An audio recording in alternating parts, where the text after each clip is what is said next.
Itu kosakata yang pertama ya.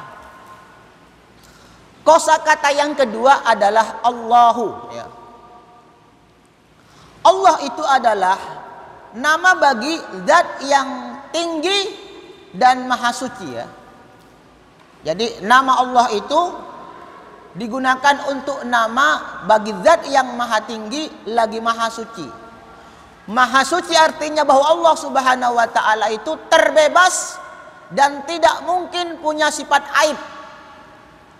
Karena itu salah satu konsep dalam ilmu akidah adalah konsep tanzihun namanya. Konsep tanzihun. Membersihkan Allah Subhanahu wa taala, membebaskan Allah Subhanahu wa taala dari segala sifat aib, dari segala sifat kurang. La ta'khuduhu sinatun wala naum. Jangankan tidur, ngantuk saja Allah Subhanahu wa taala tidak akan pernah memilikinya. Dan karena itu ya, Nabi Isa misalnya tidak mungkin layak dipertuhankan karena Nabi Isa memiliki sifat kurang, memiliki sifat lemah.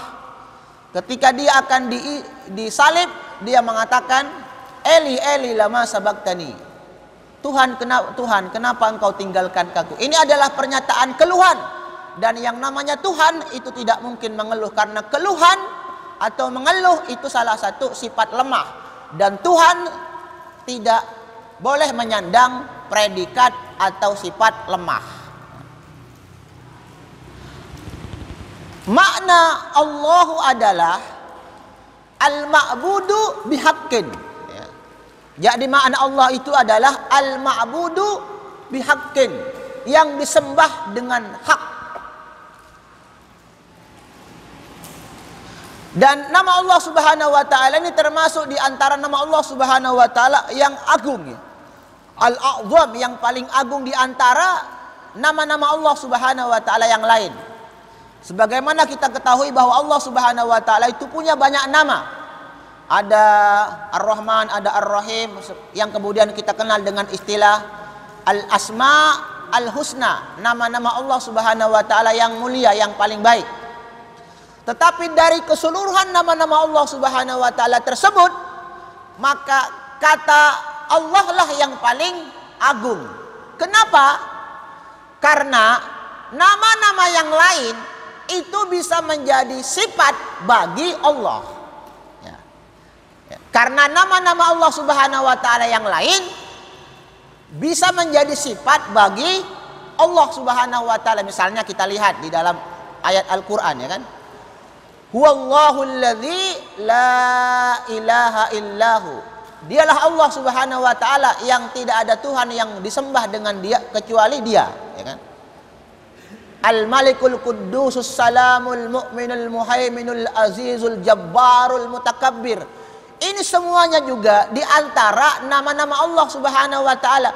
Meskipun demikian, nama-nama Al-Malikul Quddusus Salamul Mu'minul Muhaiminul Azizul Jabbarul Mutakabbir, dia nama-nama tersebut juga menjadi sifat yang menerangkan tentang Allah Subhanahu wa taala.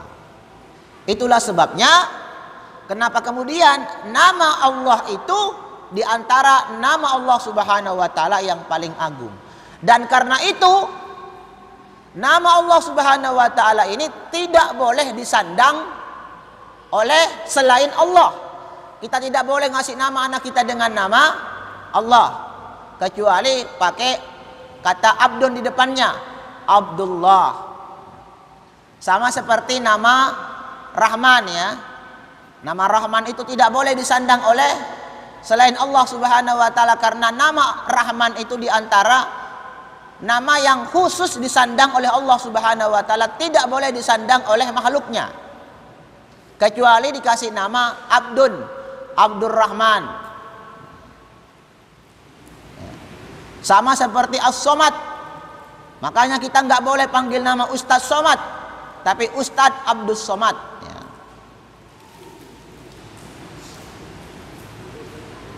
Sementara kata al-ilah ya, al-ilah, ilah ya, itu maknanya adalah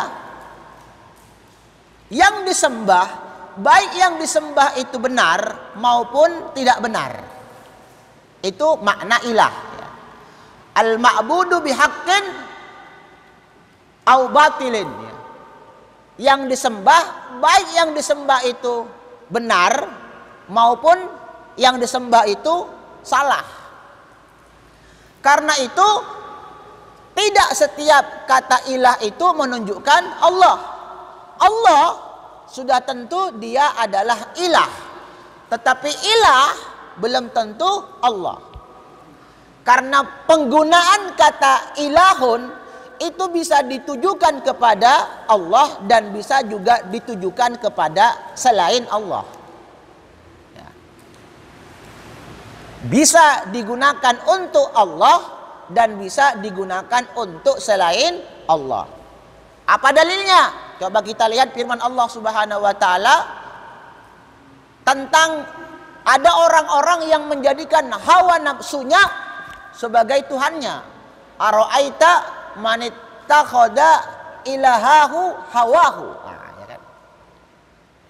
Bagaimana pendapatmu tentang orang-orang yang menjadikan hawa nafsunya ilahahu sebagai Tuhannya? Jadi ada orang-orang yang kemudian menuhankan akal pikirannya, menuhankan nafsunya. Dan karena itu konsep Tuhan di dalam Al-Quran itu tidak hanya berbentuk patung-patung, tidak berbentuk konkret ya. Ada juga Tuhan yang nampak, ada juga Tuhan yang tidak nampak. Tuhan yang nampak misalnya ada yang menuhankan patung, itu kan tampak patungnya, berhala ya. Pohon-pohonan, kemudian jimat-jimat ya. Batu akik barangkali ada yang percaya bahwa kalau dia pakai batu akik kegantengannya naik sekian derajat. Nah itu berarti mereka menuhankan batu akik misalnya. Ada juga manusia-manusia yang menuhankan pikirannya, misalnya paham ateisme atau paham komunisme. Mereka tidak percaya dengan Allah Subhanahu wa taala, tapi mereka percaya dengan pikiran mereka sendiri, yaitu akal pikiran mereka sendiri mereka sembah, mereka diperbudak oleh pikiran mereka sendiri. Karena itu bapak-bapak dan jamaah sekalian, tidak ada seorang pun di dunia ini yang tidak punya Tuhan. Tidak ada seorang pun di dunia ini yang tidak bertuhan. Pertanyaannya, masalahnya cuma satu. Ada yang bertuhan dengan Tuhan yang hak dan ada yang bertuhan dengan Tuhan yang salah. Itulah yang dimaksud dengan kalimat la ilaha illallah. Pertama-tama, kalau syahadat kita dianggap sah, yang pertama kita lakukan adalah kita harus kafir kepada Tuhan-Tuhan yang lain. Faman yakfur bit-taghuti. Siapa yang kafir kepada togut, Tuhan-Tuhan selain Allah. Setelah kita kafir kepada Tuhan-Tuhan yang lain, baru kita tetapkan hanya ada satu Tuhan yang benar, yaitu Allah Rabbul Alamin. Barulah faqad istamsaka bil urwatil wuthqa. Barulah kemudian dianggap syahadat kita menjadi sah.